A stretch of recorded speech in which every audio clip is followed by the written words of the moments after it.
আউযু বিল্লাহি মিনাশ শাইতানির রাজিম। বিসমিল্লাহির রহমানির রহিম। নুনাজ্জিলুল কুরআনি মা হুয়া শিফা ওয়া রাহমাতুল লিল আলামিন। সকল প্রশংসা সেই রব্বুল আলামিনের, যে রব্বুল আলামিন আমাকে এবং সকল মানুষকে সৃষ্টি করেছে। সেই রব্বুল আলামিনের প্রতি শুকরিয়া আদায় করি, সকলেই বলি আলহামদুলিল্লাহ। প্রিয় দর্শক ভাই ও বোনেরা, আজকে আমি আপনাদের মাঝে একটি গুরুত্বপূর্ণ আমল নিয়ে হাজির হয়েছে। এই আমলটি প্রত্যেকটা মানুষেরই প্রয়োজন এবং প্রত্যেকটা মানুষেরই দরকার। এই আমলটা আপনারা করবেন। এই আমলটা করলে আপনাদের দুইটা ফায়দা আসবে। প্রথমত যে ফায়দাটা আপনি লাভ করবেন বা হাসিল করবেন, প্রথমে যে তদবিরের মাধ্যমে আপনার যে কাজে লাগবে সেই কাজটি হলো, ছেলে এবং মেয়ে, স্বামী এবং বউ উভয়ের বা পরিবারের মধ্যে সকল মানুষের ক্ষেত্রে এই আমলটি আপনি ব্যবহার করতে পারবেন।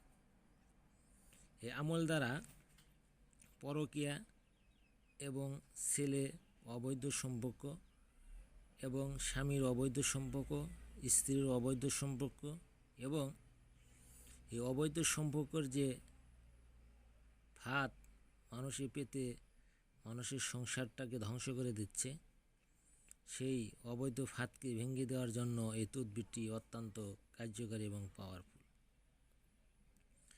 এই তদবিরটি আপনি কিভাবে করবেন সেই বিষয়গুলা খুবই মনোযোগ সহকারে শুনে যাবেন। এই তদবিরটি আপনি আপনার ছেলের জন্যে, আপনি আপনার মেয়ের জন্যে এবং আপনার ওয়াইফ এবং আপনার পরিবারের সকল মানুষের জন্যেই কাজে লাগাতে পারবেন। এই আমলটা আপনাকে করতে গেলে প্রথম অবস্থায় নদীর স্রোতের পানি আনতে হবে। নদীর উল্টা স্রোতের পানি আপনাকে এনে নিতে হবে। এই পানিটা এনে নেওয়ার পরে আপনি আল্লাহু ইয়া রহমান আল্লাহুম্মা কফিনি বিমা শিইতা ইয়া গাফুর এই আয়াতগুলি আপনি একাধারে 41 বার পাঠ করবেন। 41টা পাঠ করে 41টা ফুক মেরে দিবেন পানির ভিতরে।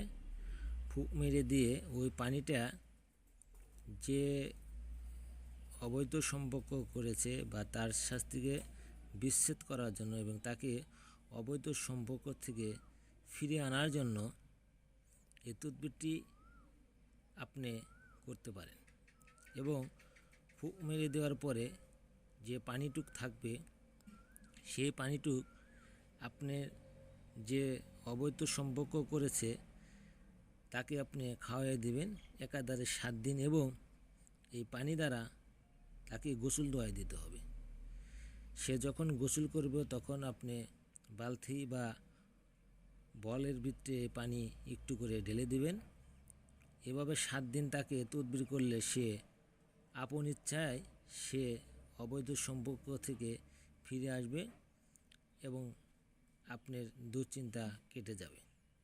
আমলটি ছোট হলেও আমলটি খুবই পরীক্ষিত এবং আমলটি যারা করেন নাই বা যারা এই আমলগুলা বিভিন্ন কিতাব এবং বই থেকে জেনে করেছেন, অবশ্যই তারা বুঝতে পারছেন। এই আমলটি আমি আবারও আপনাদেরকে দিচ্ছি যাতে সুন্দরভাবে এই আমলটি আপনি নিজে করেন এবং আপনার আশেপাশে যারা এরকম সমস্যা রয়েছে তাদের এই আমলটি করে দিবেন। এবং যারা কাজ করাতে চান কাজ করাতে পারেন এবং আমার দেওয়া নিচে নাম্বারে যোগাযোগ করতে পারেন। এবং বিষয়গুলো না বুঝতে পারলে আপনারা কল দিয়ে ভালোভাবে এই বিষয়গুলো জেনে নেবেন। এবং যারা চ্যানেলটাকে সাবস্ক্রাইব করেন নাই, সাবস্ক্রাইব করে দিবেন। এবং আশা করি সকলে ভালো থাকবেন। আমি ভালো আছি, আমার জন্য দোয়া করবেন। আমিও আপনাদের জন্য দোয়া করি যাতে আপনারা সঠিক এবং সঠিক কাজে আমলগুলা প্রয়োগ করতে পারেন এবং সঠিক কাজগুলা নিজে হাসিল করেন এবং অন্যকে সঠিক কাজগুলা হাসিল করার সুযোগ করে দেন। বিভিন্ন তদবির পেতে চাইলে চ্যানেলের সাথে থাকবেন এবং তদবিরগুলা খুবই মনোযোগ সহকারে সুন্দর করে বুঝে জেনে তারপরে করবেন। নিজে না পারলে আপনার ইমাম সাহেব আছে মসজিদে, তাদের কাছে জিজ্ঞাসা করে আমলটি করার চেষ্টা করবেন। আসসালামু আলাইকুম।